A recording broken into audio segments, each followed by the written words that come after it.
Friends, कैसे आप देख रहे हैं जेडी एजुकेशन यूट्यूब चैनल। आपका स्वागत है। यदि अभी तक आपने मेरे चैनल को सब्सक्राइब नहीं किया है तो प्लीज़ सब्सक्राइब एंड सपोर्ट में। आज हमारा भूगोल में पाठ है पृथ्वी की गतियाँ। आप जानते हैं जो गतियाँ होती हैं सौर मंडल में 8 ग्रह पाए जाते हैं। क्या है? 8 ग्रह पाए जाते हैं, सभी अपने अक्ष पर घूमते हैं। और हम जानते हैं कि सूर्य के भी चारों ओर चक्कर लगाते हैं। पृथ्वी 24 घंटे में यानी कि दिन रात का होना इसी बात पर निर्भर करता है कि वो अपने अक्ष पर घूमता है। और साथ साथ जहाँ पर हम जानते हैं कि कुछ समय पर रात होती है, कहीं पर दिन होते हैं, ये भी जहाँ पर सूर्य का प्रकाश पड़ता है वहाँ पर दिन होता है और उसके विपरीत दिशा में जो होता है वहाँ पर रात होता है। आप जानते हैं कि पृथ्वी हमारा कैसी है? लगभग गोल आकार की। कैसा है? गोल आकार का है। इसी प्रकार से हम देखेंगे पृथ्वी की गतियाँ क्या है।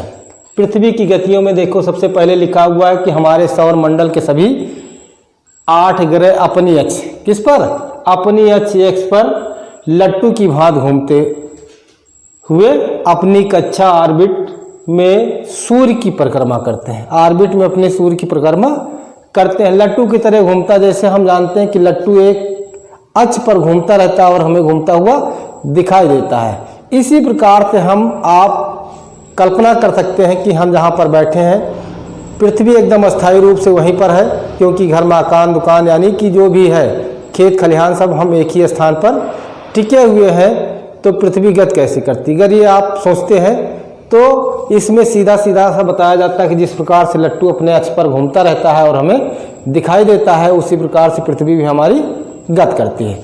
फिर इसके बाद दिया हुआ कि इसी प्रकार हमारी पृथ्वी भी, क्या दिया? इसी प्रकार हमारी पृथ्वी भी अपनी धुरी पर घूमते हुए सूर्य के चारों ओर परिक्रमा करती है। किसके ओर? सूर्य के चारों ओर परिक्रमा करती है। फिर इसके बाद आता है पृथ्वी का अपनी धुरी पर घूमना। पृथ्वी जो अपनी धुरी पर घूमता है उसे घूर्णन कहते हैं। पृथ्वी का परिभ्रमण कहलाता। क्या कहलाता है? परिभ्रमण कहलाता या रोटेशन कहलाता है। परिभ्रमण कहलाता या रोटेशन कहलाता है। इसी प्रकार पृथ्वी द्वारा अपनी कक्षा से सूर्य के चारों ओर, पृथ्वी द्वारा अपनी कक्षा में सूर्य के चारों ओर परिक्रमा करना परिक्रमण कहलाता है। क्या कहलाता है? परिक्रमण कहलाता है, जिसे अंग्रेजी में रिवोल्यूशन कहते हैं। क्या कहते हैं? रिवोल्यूशन कहलाता है। इस प्रकार से घूर्णनगत होता है उसे रोटेशन कहते हैं या परिभ्रमण कहते हैं। परिक्रमा करता है उसे परिक्रमण कहते हैं। फिर इसके बाद आता है पृथ्वी का अक्ष एक काल्पनिक रेखा है। ये कल्पना किया जाता है कि ये अपने अक्ष पर जो एक काल्पनिक रेखा माना गया कि अपने अक्ष पर काल्पनिक रेखा जो दोनों ध्रुवों से होकर जाता है, दोनों ध्रुवों से होकर के जाता है। इसके बाद अभी हम आगे देखते हैं पृथ्वी इसी अक्ष के परितः घूर्णन करती है। पृथ्वी इसी के अक्ष के परितः घूर्णन करती है।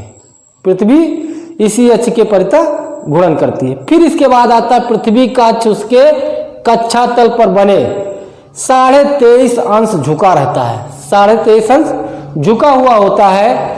पृथ्वी का अक्ष पृथ्वी के कक्षा तल से, पृथ्वी का अक्ष कक्षा तल से 66.5 अंश का कोण बनाता है। कितने अंश का कोण बनाता है? 66.5 अंश का कोण बनाता है। इस झुकाव को पृथ्वी के अक्ष का झुकाव कहते हैं। इस झुकाव को पृथ्वी के अक्ष का क्या कहते हैं? झुकाव कहते हैं। फिर इसके बाद आता है इस अक्ष के उत्तरी सिरे पर उत्तरी ध्रुव और दक्षिणी सिरे पर क्या होता है? दक्षिणी ध्रुव होता है। अब हम यहाँ पर देखते हैं कि ये गोलाकार दिया हुआ है। इस गोल आकार को हम एक पृथ्वी मान लें। इस गोल आकार क्या करें? पृथ्वी मान लें। और काल्पनिक रेखाएं जो होती हैं कर्क रेखा, विषुवत रेखा और मकर रेखा, ये बताया गया कि ये यहाँ से जो ये है ये एक ध्रुव है, जो ये उत्तर ध्रुव होता है और ये दक्षिण ध्रुव होता है। इसके बाद दिया पृथ्वी का कक्षीय समतल। ये देखिए, ये यहाँ से कट करके यहाँ जाता है और ये इस रेखा से मिलकर के यहाँ आता है। तो ये जो बनता है कोण कितने अंश का बनता है? 66.5 अंश का बनता है। और जो ये कोण बनता है कितने अंश का बनता है? 23.5 अंश का बनता है और पृथ्वी के कक्षीय समतल पर लंब है। इसी प्रकार से पृथ्वी का अक्ष व कक्षा तल दिया हुआ है। पृथ्वी का कक्षीय समतल ये दिया हुआ है। फिर इसके बाद हम देखते हैं पृथ्वी की दैनिक गति, पृथ्वी की दैनिक गति या परिभ्रमण।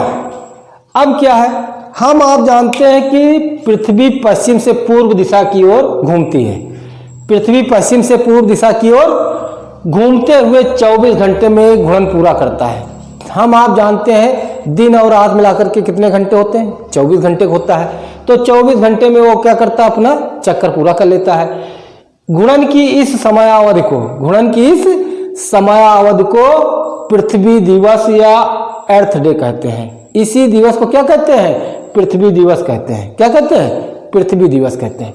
फिर इसके बाद आता है यह पृथ्वी की दैनिक गति है। दैनिक गति, दैनिक मतलब जो डेली किया जाए, रोज। इस गति के कारण ही दिन और रात होते हैं। अगर ये गति नहीं होती तो दिन और रात होना संभव नहीं है। इसी के कारण से दिन और रात होते हैं।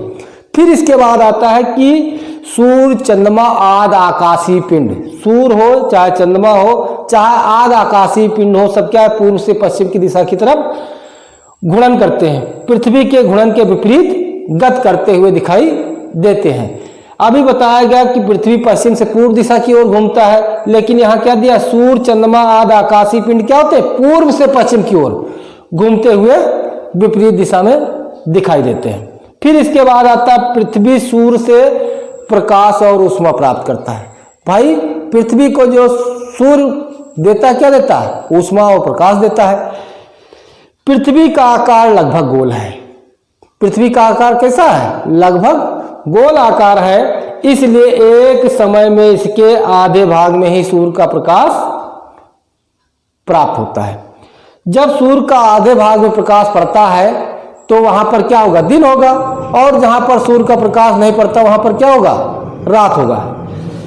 सूर्य की ओर वाले भाग में दिन तथा सूर्य के विपरीत भाग में क्या बनेगा, रात होती है।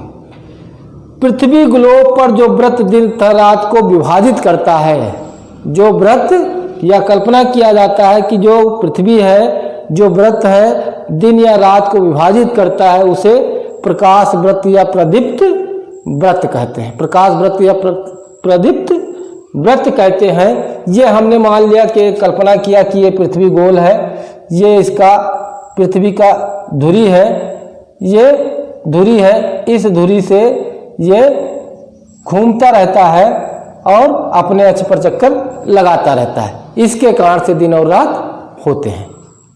चलिए अब आगे देखते हैं हम सब लोग पृथ्वी की घूर्णन की गति का प्रभाव। इसके आगे हम देखते हैं कि पृथ्वी की घूर्णन गति का प्रभाव, जबकि हम जानते हैं घूर्णन गति मतलब है कि जब पृथ्वी घूमती है उसके कारण से क्या होता है, दिन और रात होते हैं। इसी के कारण से सूर्य, चंद्रमा आदि आकाशीय पिंड पूर्व दिशा से पश्चिम दिशा की ओर गति करते हुए प्रतीत होते हैं। तो पृथ्वी की घूर्णन गति के मुख्यतः क्या है, दिन और रात का होना, और सूर्य, चंद्रमा आदि आकाशीय पिंड सूर्य पूर्व दिशा से पश्चिम दिशा की ओर गति करते हुए प्रतीत होते हैं। फिर हम आगे देखते हैं पृथ्वी की वार्षिक गति।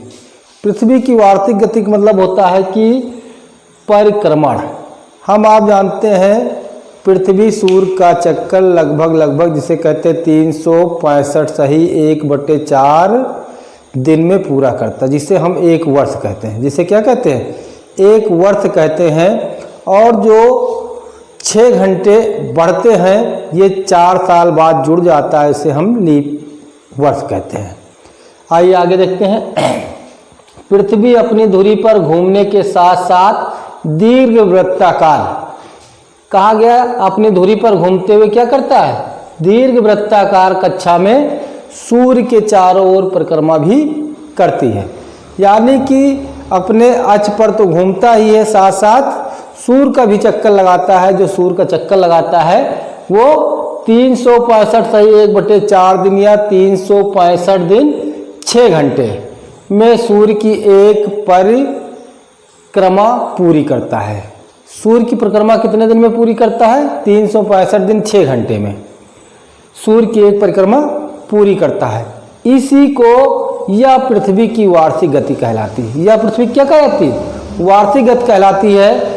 प्रत्येक वर्ष के अतिरिक्त, यानी कि जो 6 घंटे बढ़ते हैं, हम सब लोग पढ़ते हैं कि 6 घंटे जो बढ़ते हैं और 28 से क्या हो जाता है, 29 दिन हो जाता है, जिसे लीप वर्ष कहा जाता है। एक दिन यानी कि 24 घंटे उसमें जुड़ जाता है। तो प्रत्येक वर्ष के अतिरिक्त 6 घंटे, हर चौथे वर्ष में एक अतिरिक्त दिन 24 घंटे जोड़ दिया जाता है। जो 28 दिन की फरवरी होती है वो कितने दिन की हो जाती है? 29 दिन की। इसलिए चौथा वर्ष 366 दिन का होता है। जो 4 वर्ष यानी लीप वर्ष होता है उसमें एक दिन बढ़ जाता है, इसे अधवर्ष या लीप वर्ष कहते हैं। फरवरी 28 के बजाय 29 दिन की होती है। फिर इसके बाद आता है पृथ्वी सूर्य के चारों ओर दीर्घ वृत्ताकार पर परिक्रमा करती है। दीर्घ वृत्ताकार मतलब होता है जो दूरी से लिया जाता है कि एक साथ दो चीजें। फिर इसके बाद आता है पृथ्वी अपने अक्ष पर 23.5 अंश, 23.5 अंश झुके होने के कारण, 23.5 अंश झुके होने के कारण से ही ऋतु परिवर्तन होते हैं। झुके होने और सूर्य के चारों ओर चक्कर लगाने के कारण ही ऋतु परिवर्तन होता है। अगर ऐसा नहीं होता तो क्या होता है? साल भर एक जैसा मौसम होता है। साल भर क्या होता है? एक जैसा मौसम होता है। लेकिन ये 23.5 अंश झुके होने के कारण से क्या होता है? सूर्य के चारों ओर चक्कर लगाने के साथ साथ ऋतु परिवर्तन होता है। इसीलिए ऋतु परिवर्तन होता है। सूर्य से पृथ्वी की दूरी लगभग 15 करोड़ किलोमीटर है। लगभग कितना है? 15 करोड़ किलोमीटर है, जो बदलती रहती है। जो बदलती रहती है। 3 जनवरी को पृथ्वी सूर्य के सर्वाधिक निकट होती है। 3 जनवरी को, कितनी तारीख को? 3 जनवरी को सूर्य के सर्वाधिक निकट होती है। इस स्थिति को उपसौर या पीरिहिलेशन कहते हैं। उपसौर या पीरिहिलेशन कहते हैं। फिर इसके बाद आता है इसी प्रकार 4 जुलाई। 4 जुलाई को क्या होता है? 4 जुलाई को पृथ्वी सूर्य से सर्वाधिक दूर होता है। पृथ्वी सूर्य से सर्वाधिक दूर होता है। इस स्थिति को अपसौर कहते हैं। क्या कहते हैं? अपसौर कहते हैं या एफिलिएशन, एफिलियन कहते हैं। एफिलियन कहते हैं। दोपहर में देखते हैं कि हम आप सब लोग सुबह और शाम का जो समय होता है उस समय मौसम क्या होता है? ठंडा जान पड़ता है। लेकिन जो दोपहर का समय होता है, प्रकाश यानी कि सूर्य का प्रकाश बहुत तेजी से सर पर लगता है। ऐसा किस कारण से होता है? क्योंकि जो सूर्य का प्रकाश होता है सीधा और कम क्षेत्र पर फैलता है। इसके कारण से सूर्य का प्रकाश हमें बहुत तेजी से महसूस होती है। ये क्या कारण है? दोपहर में सूर्य की किरणें सीधी पड़ने से प्रकाश कम क्षेत्र में फैलता है, इसलिए प्रकाश की तीव्रता अधिक होती है। इसलिए प्रकाश की तीव्रता क्या होती है? अधिक होती है। सूर्यातप, सूर्यातप मतलब क्या होता है? सूर्य से प्रकाश एवं ऊष्मा। हम आप जानते हैं सूर्य से हमें क्या मिलता है? पृथ्वी कहाँ मिलता है? सूर्य से प्रकाश मिलता है और ऊष्मा मिलती है। सूर्य से प्रकाश एवं ऊष्मा के रूप में प्राप्त ऊर्जा को सूर्यातप कहते हैं। सूर्यातप कहते हैं। इस प्रकार से ये लेक्चर हमारा यही खत्म होता है। नेक्स्ट लेक्चर में हम शुरू करेंगे ऋतु परिवर्तन। फिर नेक्स्ट वीडियो में मिलते हैं। तब तक के लिए धन्यवाद। जय हिंद, वंदे मातरम।